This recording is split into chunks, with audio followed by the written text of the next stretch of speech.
Something else that you had your kids do is also write some pictures. You have some artistic little kids. Well, thank you. Yeah, there's 10 internal pictures. I drew all but 3 of them. And Caleb is 15, Abigail is 12, and Faith is, when she drew the picture, she was 5. She's 6 now. But they all contributed a picture to the book. And for example, Faith's picture, she drew her rendition of the 3 wise men and the camel, and she wrote her name in big letters, Faith.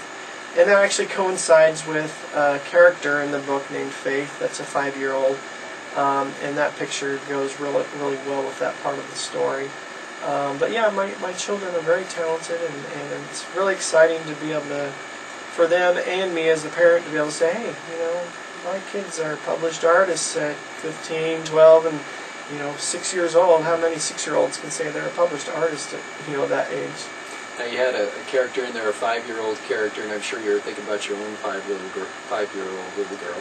Yes. And did you have any other characters that you also were thinking about your other kids and putting them in there as well? I actually used names of people that I know for various characters, and the characters themselves don't necessarily look like or act like the people that I know. But Caleb is the name of a person in Nashville that runs a homeless shelter in Nashville in the book. Abigail is actually a little girl in the hospital that the camel runs into during that part of the story that I was talking about.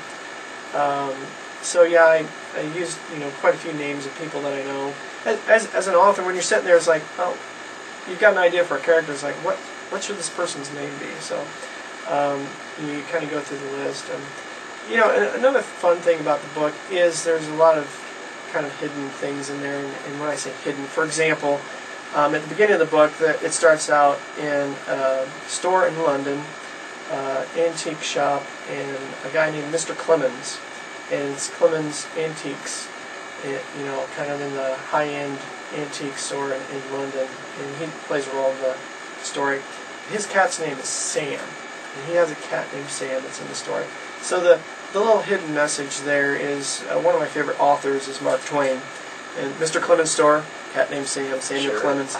So there's some neat little things like that in the book that if I didn't tell you about it, you wouldn't know about. But that would be kind of neat. It's like at some point, I don't know, maybe that kind of spoils it, letting too much of that out. But I would think some of those stories would be kind of fun to include in the back of the book. Yep. And saying like, how did this person get their name? That's something I might actually consider putting on my website. When you get to the end of the book, there's several epilogues, and then the very last page says, for one final epilogue, to find out what happened in this part of the story, go to we3kings.com, and I do have the final epilogue from the book actually on my website, so you can register and get the final epilogue there.